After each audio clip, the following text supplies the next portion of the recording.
Hey guys, it's Brandon, aka B.Rich Beauty, aka your beauty best friend. Happy Monday, y'all. I hope you had a great Valentine's Day weekend. We're talking about Housewives of Atlanta today. Ooh, and there's a little bit of drama happening on The Bachelor, child. And we're going to talk about Meghan and Harry. They're expecting baby number 2. We're talking about that and a lot more. You know what to do. Grab your tea, grab your beverage. Let's go.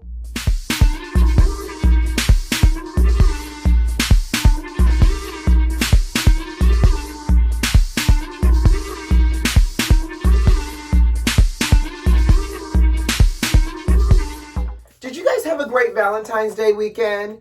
Did you and your boo thing do anything good? Did you get good gifts? Did you love on yourself if you're a single like me? If you're single, did you do things with your friends? Was it a Galentine's, a Guy-tines? Oh, is the Guy-tines a thing? Well, it's going to be a thing, right? So I hope you guys had a great love day and that you shared and you gave love from your heart, sugar.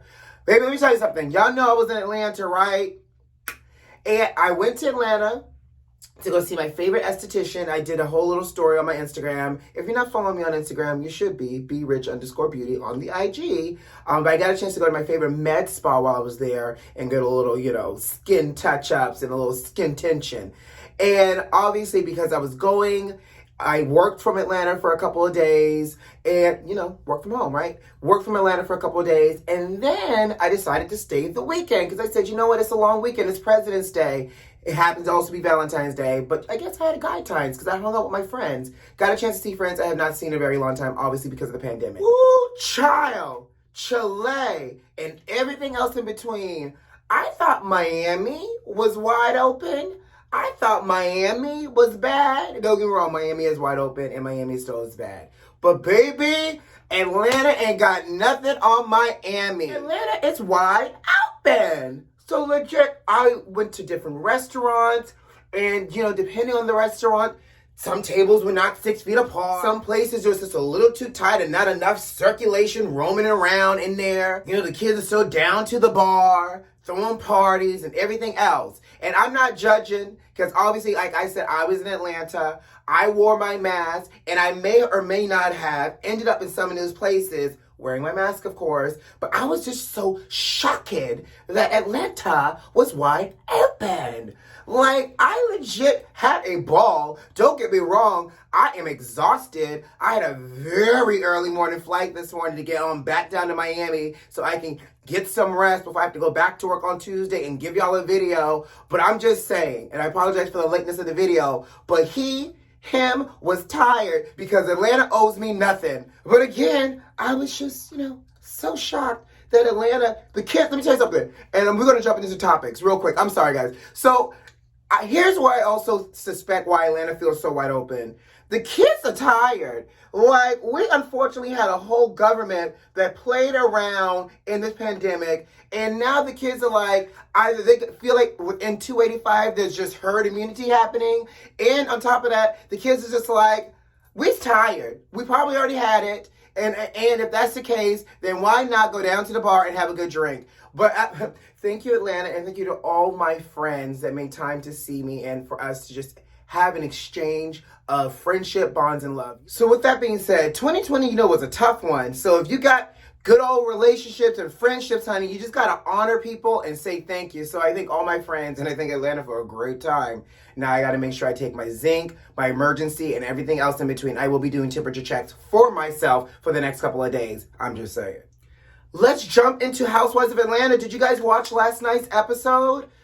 I did. Okay, so let's talk. I know it's a pandemic, but baby, the way they are dragging out these episodes, the way that these episodes have no action, it feels just so forced. And then the small little things they try to amplify to make bigger because there's a lack of action happening.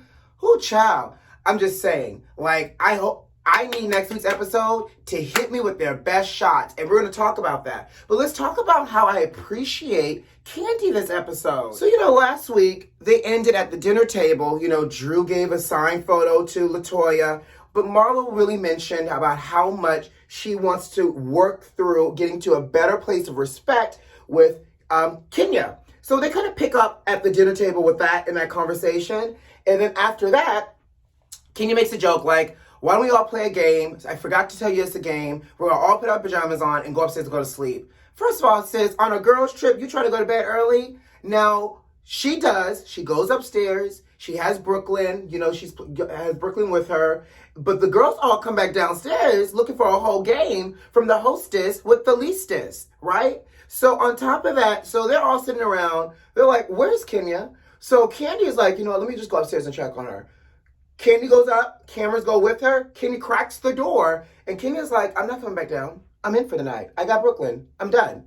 So that made Candy feel some kind of way, and rightfully so, because one, you're at work, like you're filming an episode, and you just, as the host of this trip, decided that you were just gonna go up, take care of your daughter, and go to bed. And I'm not saying anything bad about her having to take care of Brooklyn, but it's the lack of communication.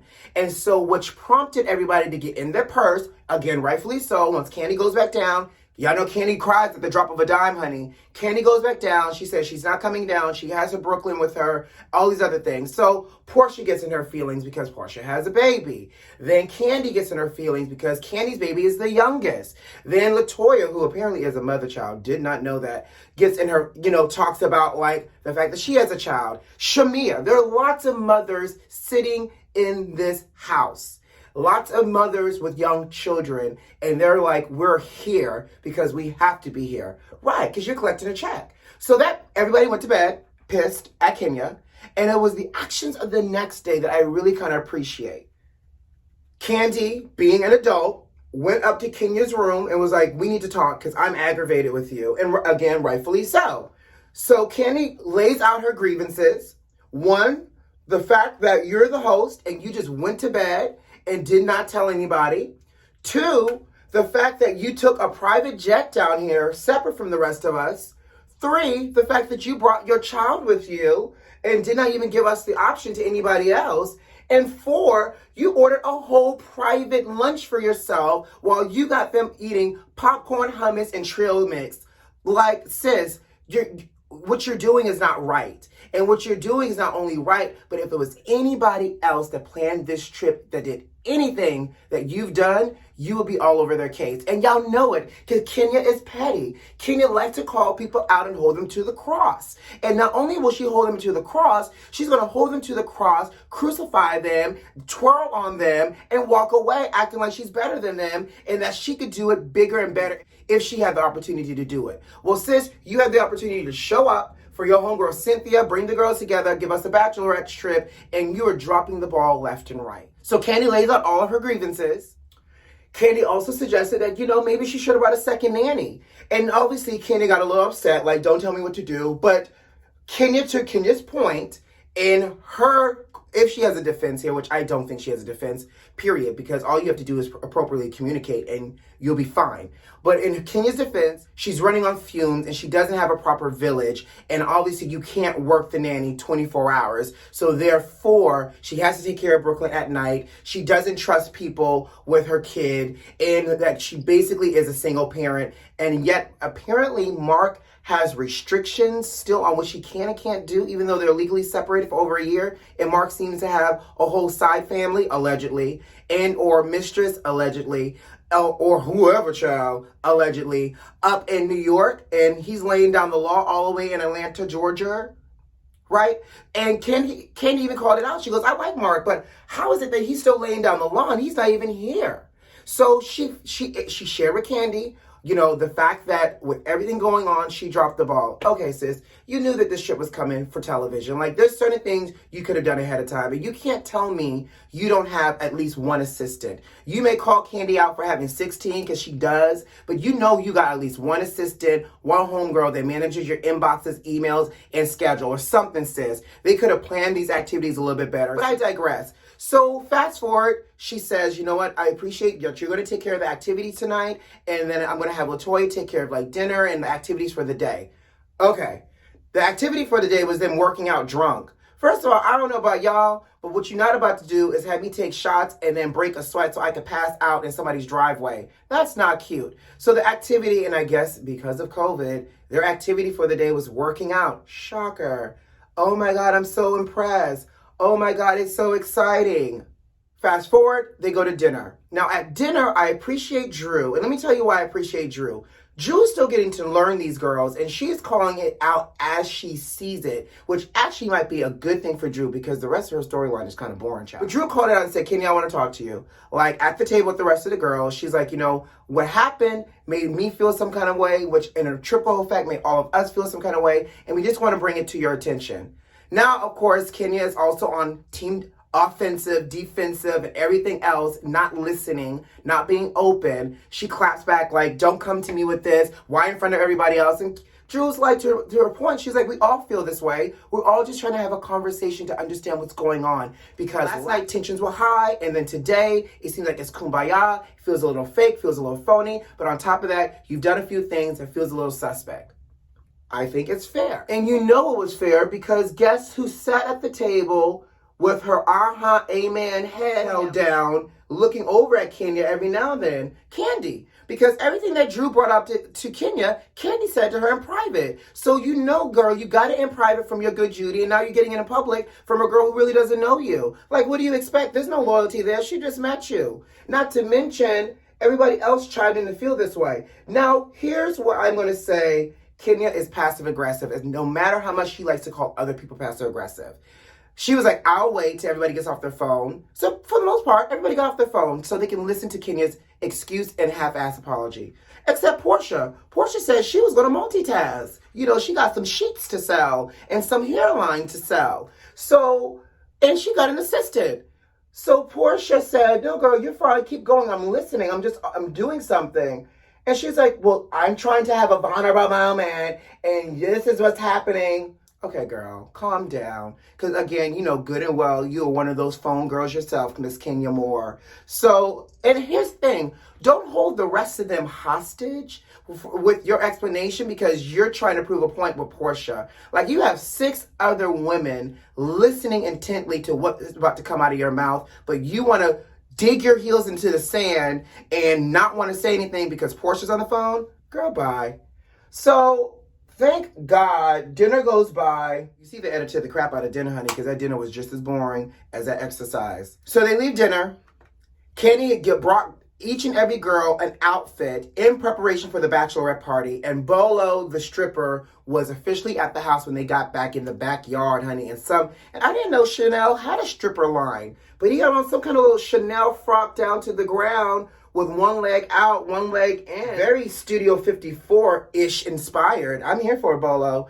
But thank God that next week it finally heats up. Because I'm telling you, at this point, I could have had a V8 or watched paint dry. And I don't like tomato juice, and I do not like manual labor. So I'm hoping next week's episode hits us with everything we need. Let's move on. Do you guys watch The Bachelor?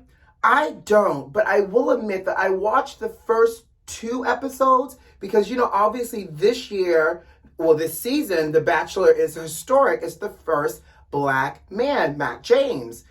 Very good looking brother, by the way. And so he's on, obviously, The Bachelor. Well, one of the contestants vying for his love, Rachel Kirkconnell, has come under fire for some heat, child. Now, let's talk about it. So Rachel is a white Caucasian woman, 24 years old, who's from Cummings, Georgia, right? And she attended a party, an old antebellum themed party, by the way, in 2018. And so obviously, those pictures have now been resurfaced. And not only have they been resurfaced, baby, the internet trolls are now going through. They're finding that she is like this, and they're creating a narrative for her that looks quite problematic for her being on a show vying for the love of, again, a Black man. Now, here's my thing, because Rachel came under even more criticism because it took her forever to finally break her silence and to address it. And she addresses it. She obviously apologizes. You know, the same old song, child. I apologize. My ignorance was this. It's not an excuse. I will do better. I'm going to educate myself. Yeah, same violin, right? So because it took her so long to come up off this apology, people are looking at her like, well, sis, are you racist? Now, here's my thing, and here's my logic here. 2018 was literally 3 years ago. It's now 2021. That means you would have been 21 years old, sis, at the time that you attended this antebellum party, threw on a dress, and thought it was okay to party on somebody's plantation.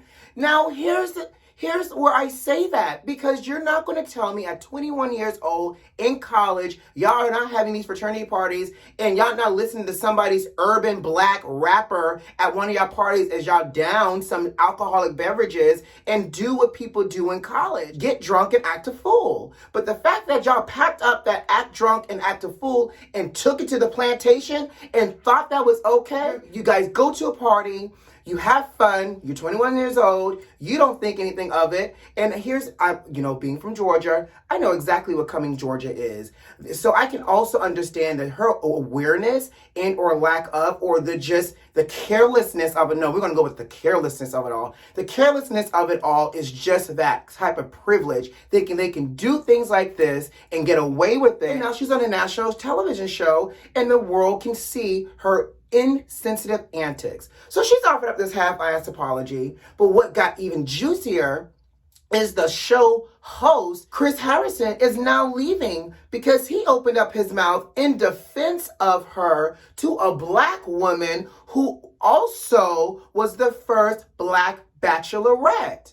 So, exactly. So Rachel Lindsay, who was the first black bachelorette, by the way, did an extra interview with Chris Harrison, and she brought it up. In the conversation, Chris says a couple of things, and let me tell you what this fool said. This fool says, obviously, we don't know the full story. Obviously, are we this upset because of the lens of 2020 versus the lens of 2018? And Rachel pushed back and was like, yeah, because 2018 was not that long ago. And yes, even though it's more heightened in 2021, what's wrong is wrong. And she should have known better. That's the first thing. The second thing was we need to give her grace and mercy and not be the judge, the executor, and the jury here, and allow her to speak for herself and apologize and not jump to conclusions and not troll her family and not do this. Went on his whole white superhero kick to protect her in her actions in a conversation with a black woman. If that's not, again, a clear example of privilege and just clueless, the unmitigated gall of it all, that you think that you can sit here and have a conversation with a black woman who started on this same show and try to justify a white person's actions. Child, I can't. Now, he's gone on to say that he was wrong, he apologizes, he's hurt his friends, strangers, and more, and now he's out of job. This man has been on this show for forever and a day, went after Rose presentation commentary and earned an easy check, and now he has lost that check because of his superhero complex. Child, let's move on. Meghan and Harry, yes, the Duchess of Sussex and His Royal Highness himself are expecting baby number 2. Now, what I think is really cool here is that this baby will be the first baby ever that will be a royal American. They will be born here in the States, because Meghan ain't going back overseas to drop that baby in London. That baby is going to be born here in California or here in the States, and that baby is going to be royal by blood. Ooh, that's so juicy. America, we're going to have our first prince and or princess.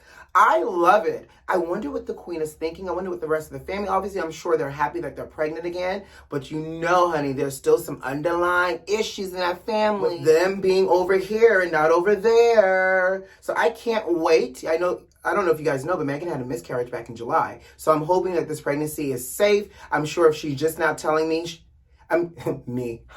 She's a friend of my head. I know if she's just now telling us she probably is in the safe zone with her pregnancy. And I can't wait to see what this baby's going to look like. All right, guys, I gots to go. You know what to do. Subscribe to the channel if you like this video if you like, and leave me a comment. Make sure those notifications are turned on. By the way, enjoy your President's Day, and I hope you have a great week. Who loves you? I do. See you on Wednesday. Bye.